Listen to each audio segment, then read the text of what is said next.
Actually, for grade 3 and 4, their speech is actually a little bit longer, so it's around 3 minutes to 4 minutes. So just sit back, relax, and enjoy the show.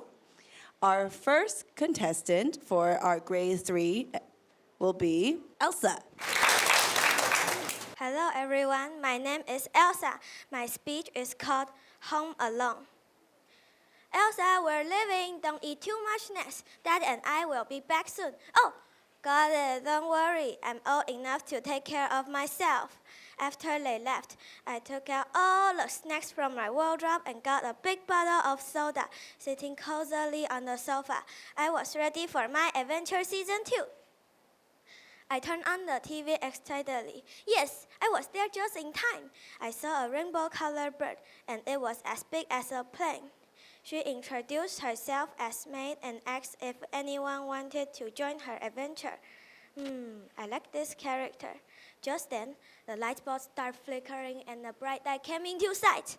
When I opened my eyes, a door appeared in the middle of my room, and a soft voice said, "Please help me." I couldn't help but walk in.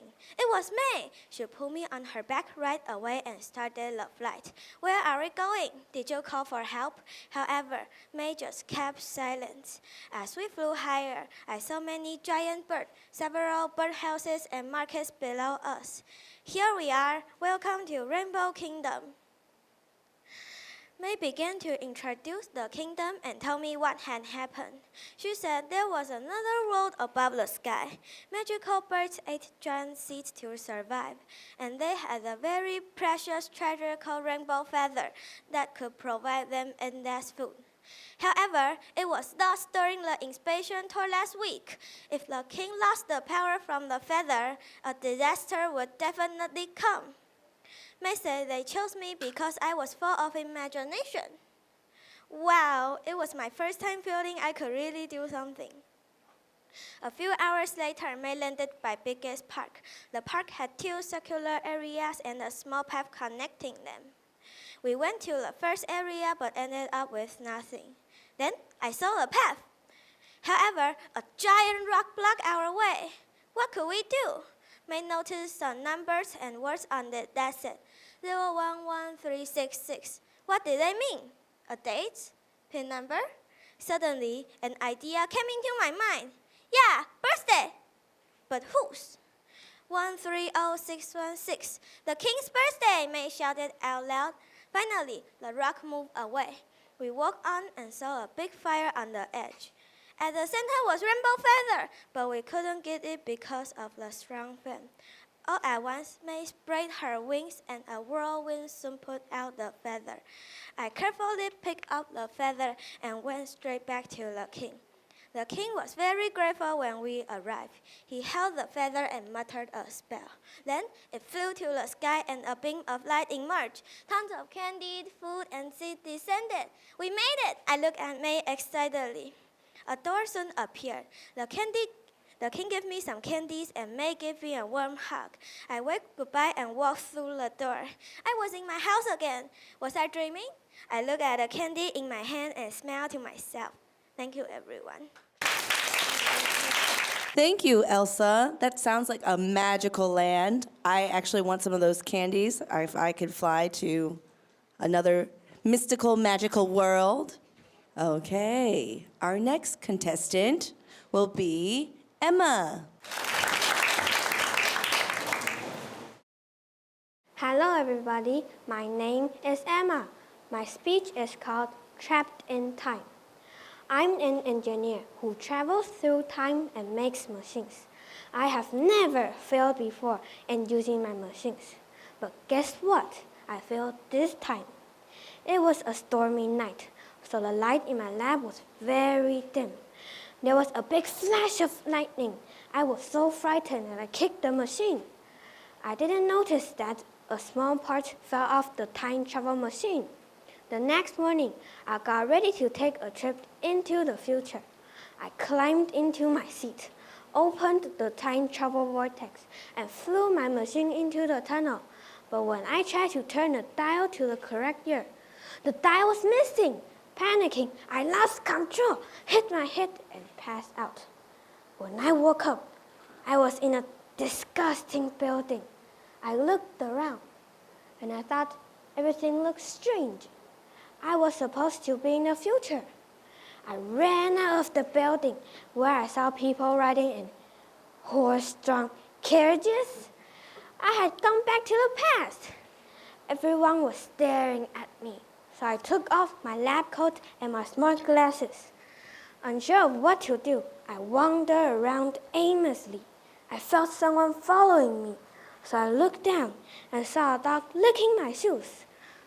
Looking at its color, I found its name and address. I said, "Okay, Billy, let's get you home." When I got to Billy's house, I looked through the window and I saw me. I was shocked to be looking at a different version of myself. I knew we couldn't see each other, so I left Billy at the doorstep, rang the doorbell, and then ran away. Phew! That was a close one. I knew the only person who was smart enough to help me fix the time travel machine was me. But how could I get me to help me if I couldn't see myself? I decided to go to the closest store to buy a wig and some ugly clothes. I went back to my house, disguised as a man named Jordan, and asked for help. I was very frightened because there was a chance if I was found out, I would disappear forever. As I stood at the door, I took a deep breath and rang the doorbell. When I opened the door, I told me that I needed to make a time travel machine. Thankfully, I didn't ask me a lot of questions. Since we were in the past, we didn't have the machine parts we needed to make a full-size time travel machine. Just when I was about to give up, I saw the watch on my wrist.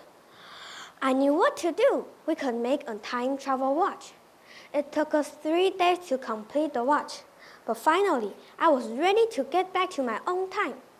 I put the watch on my wrist, turned the hands to the correct time, and pushed the on button. In an instant, I found myself back in my own lab. Thank goodness I made it. I knew this could never happen again. So I learned to be more careful around my machines. I decided that day to use my knowledge and skills to create machines and to help whoever was in need, just as the former version of me helped me. Thank you, everyone. Thank you, Emma. Time traveling sounds very complicated, doesn't it? Do you still have that watch? Can I borrow it? I can go see me and my other self? No, it's okay. But I am glad you made it back in time for our speaking contest. That is very good. Great job. All right, our next performer will be Max. Hello everyone, my name is Max. Today my topic is bucket list.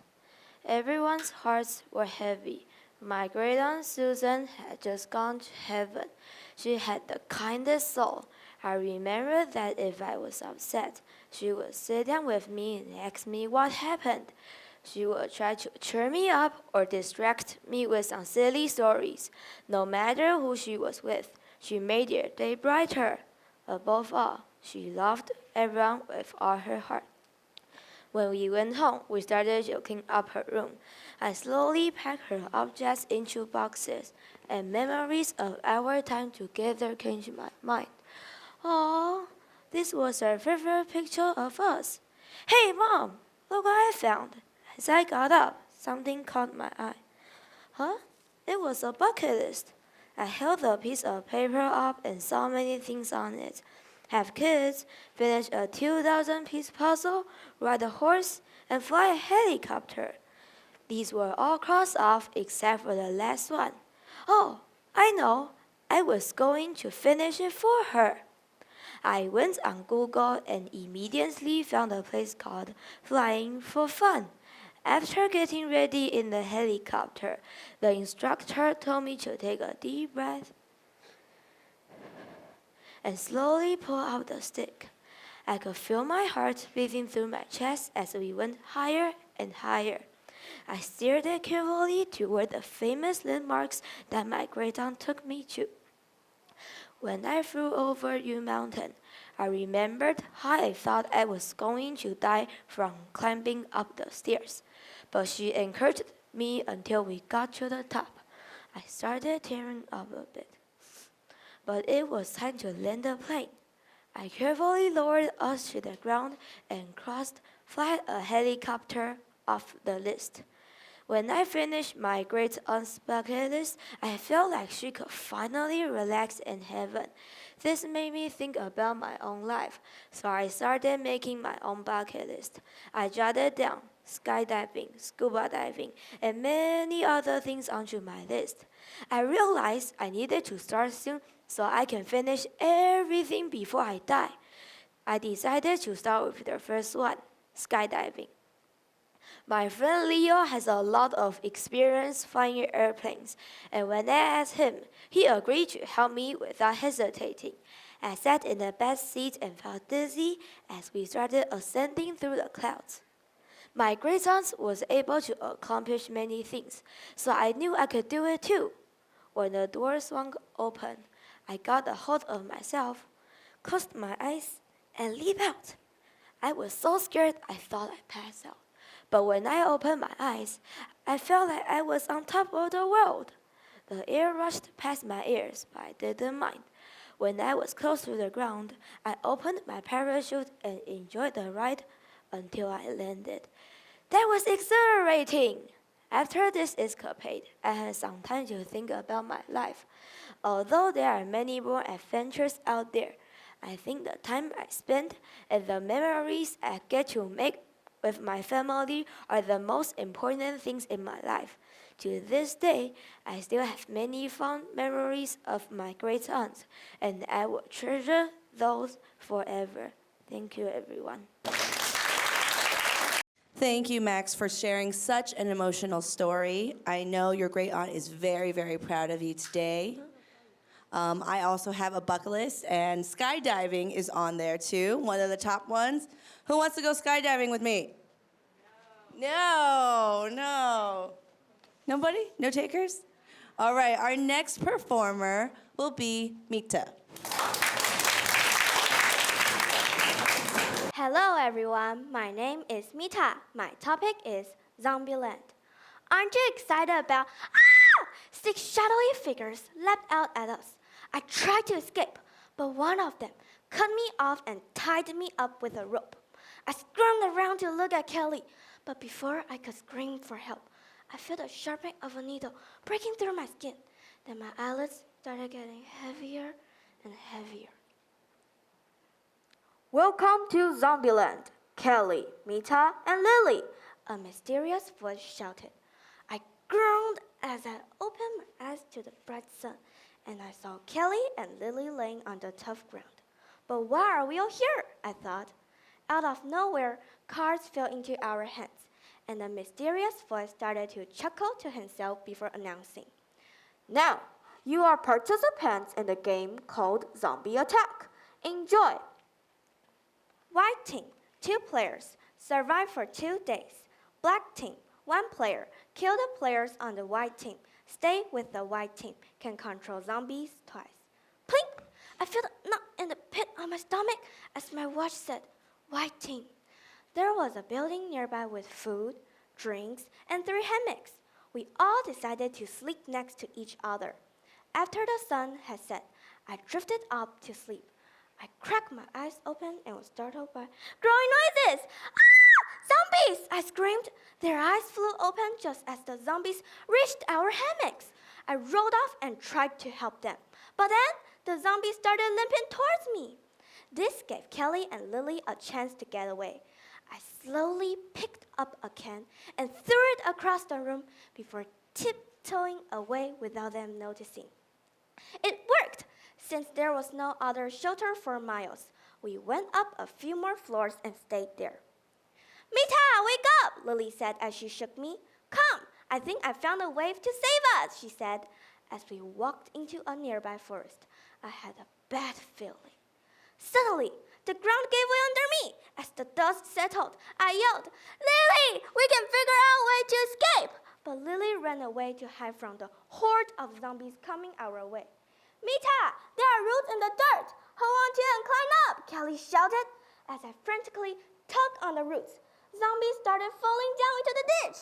They clawed at me and tried to eat me. I shut my eyes and wildly kicked my legs around. At last, I was able to pull myself up with Kelly's help. Phew, we should be safe now. But just in case, we hid in the forest until sunset. At midnight, 6 hooded figures jumped out and injected us with a needle. Not again! When I opened my eyes, I was on my bed. I looked at the clock. We had only been out for 1 hour.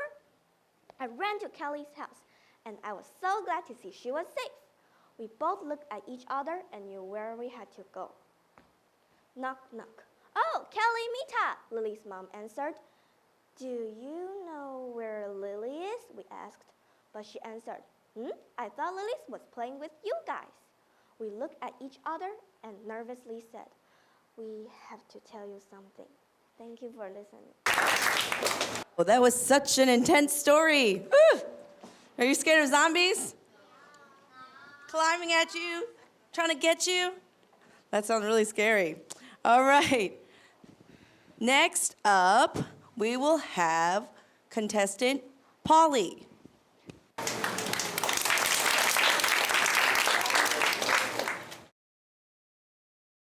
Hello everyone, my name is Polly. My speech is Eternal Darkness. I am a creature of habit. I go to bed at the same time every night, and I wake up at the same time every morning. So when I woke up one morning and saw that it was still black outside, I was very surprised. I turned on my phone to look at the time. It was already 9 o'clock. When I finally arrived at school, I didn't see anyone. Feelings of dread and despair washed over me. What was happening? Where was the sun? Were we all going to die? As all these thoughts ran through my head, I started to feel like I was suffocating. I fell to the ground. As I came to, I thought, phew, what a weird dream. Then I opened my eyes. Oh no, it was real! Petrified, I screamed, ah! It was getting darker by the minute. I ran around the school hoping to find someone, but there was no one. I raced outside to get help, but again, there was no one. In my gut, I knew it was up to me to save the world and bring back the sun. In our world, there is a legend about a tiny elf who lives in Morcha Forest. According to the legend, whenever something bad happens, the elf appears to the ones who has been chosen to save the world. I was praying that the elf would find me, when suddenly a bright light came over my eyes. It was the elf. She said, "Hello, hero, I'm Samantha. If you desire to bring back the sun, you need to go to space and get the solar orb. Then you must put it onto the Helios boulder on Mesito Gemino Island." After Samantha finished speaking, she vanished, and I found myself in a space station. I think Samantha brought me here, I thought. I saw some bright yellow arrows on the floor, so I followed them to a room with a spacesuit and a door. I put on the suit and left the station through the door. I walked around whatever planet I was on until I found it, the solar orb. I rushed back to the space station and threw off the suit. The next thing I knew, I was back on the Earth. I was just thinking about the fastest way to get to Mesito Gemino Island, when, poof, Samantha appeared once again. She said, "Hurry, hero, we haven't much time." She flew me to the center of the island. I looked around and saw the Helios boulder with a giant hole in the center for the orb. Slowly and carefully, I walked over to the boulder, lifted the solar orb, and reached out to put it into place. As I was stretching, my foot got caught on a tree, and I fell, crash. When the solar orb hit the ground, it shattered into a million pieces. Immediately, the air around me got very thin, and I couldn't get enough oxygen into my lungs. I knew that it was over. I had failed to save the world, and now the earth will be wrapped in eternal darkness. Thank you for listening. I am so glad that we can count on the sun to come up every day. If it didn't, I mean, again, same thing, like no electricity in the darkness. It's kind of scary. For our next contestant, we will have Sophia. Hello, my name is Sophia. My topic is a mysterious place in my school.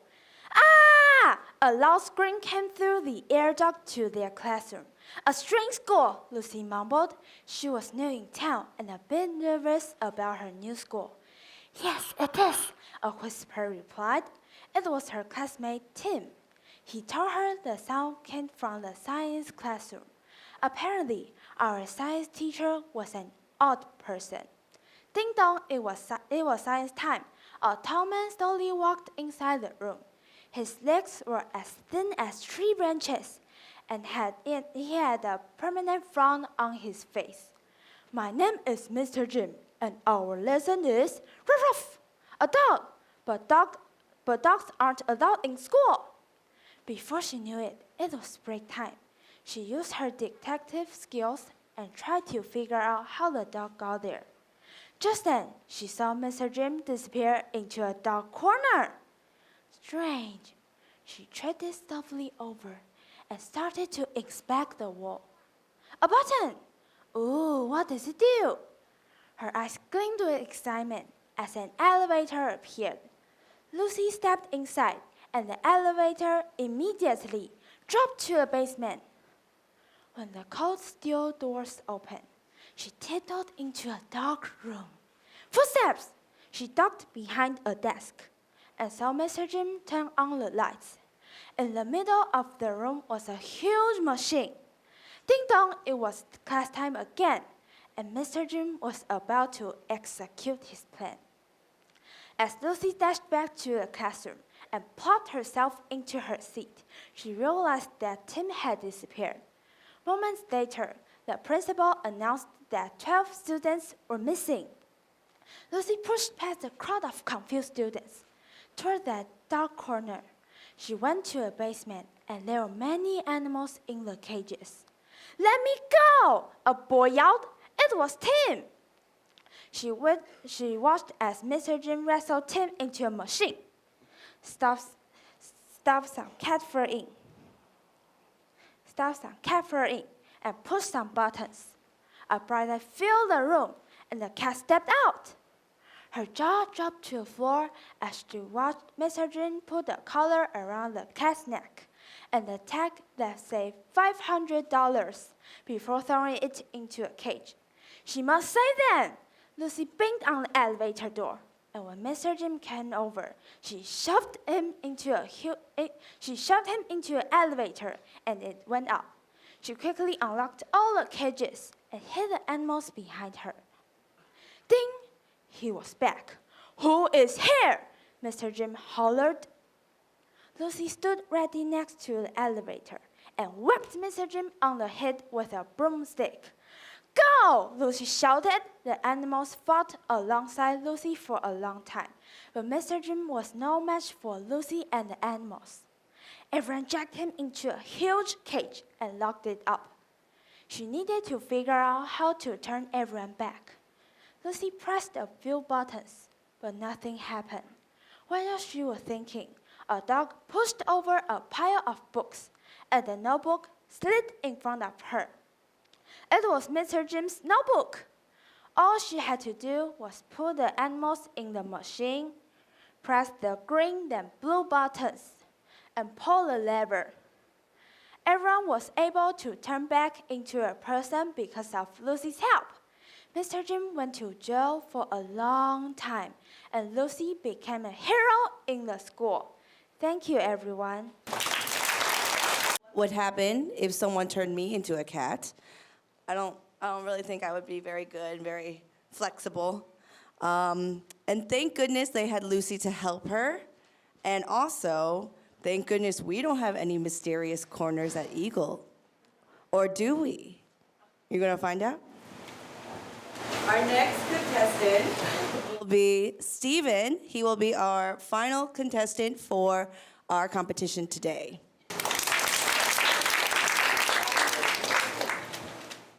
Hello everybody, my name is Steven. My speech is called The Cycle. Ding! I opened my eyes. I didn't know who or where I was. The only thought on my mind was to explore the town in front of me. I walked inside Paimon Town and spoke to the NPCs. Then, a shiny thing caught my eye. I went over to touch the object. Ding! Again? Then in the blink of an eye, the whole world disappeared. I was alone. I walked around and saw a red person. He said, "Hi, you must be the main character. I need to tell you something." While he was talking to me, some people grabbed him and took him away. Then the world became bright and everything came back. So I started to talk to the NPCs again. Suddenly, I saw a hole next to a house. I was curious. So I walked towards it. I saw a big Windows logo, different games and websites. I was very excited about all the new things out there. Suddenly, the red person poked his head out from the other side. He said, "You want the truth, right?" I said, "Yes." Then he said, "This world is called computer, and you are just a tiny object in this world. You can run out of your game through the hole. You just need to become a bug, like me, then you'll be free." I felt confused and torn. The computer was much bigger than Paimon Town, so I went over to the computer virus to ask him what to do. He said, "You can't go back to the game because you're a virus now. Just go on Google and play." I listened to him and jumped inside. After spending some time there, I learned many things. But suddenly, I remembered my old mission to explore Paimon Town. I didn't know what to do because I couldn't go back, all because of the virus. I found the virus working on glitching up Google Chrome. This was the perfect timing. I opened the folder and deleted Google Chrome. Beep! Finally, I dashed back to my game, but it wasn't where I remembered it. I looked through the hard drive and saw nothing. I didn't understand why my game disappeared. Oh no! I realized that I accidentally deleted the whole folder, so there was nothing left. Out of the corner of my eye, I saw a red glow. The virus has survived. Suddenly, I felt like I was losing control over my body. The virus was taking over. Loud sirens came from another corner. It was Microsoft Defender Antivirus. I was saved. But the virus snapped his finger. Then it glitched and crashed. My plan all along has been turn you into a virus too, so I could destroy your game. I gave you a chance to join me, but you tried to delete me. So now I'm going to delete you. This is all your fault. As he was about to kill me with a knife, I used the last of my energy to grab it and threw it at the Restore Systems button. I knew I would lose my memory, but I would save the computer. I closed my eyes as everything went dark. Ding! I opened my eyes and saw a town in front of me. Thank you, everybody. Thank you, Stephen. That was such a big sacrifice you made for the computers. They were very, very, they should be very, very lucky to have you. And with that last performance from Stephen, our competition or our contestants have all performed today. And that concludes grade 3 and 4 for our Golden Eagle speaking contest.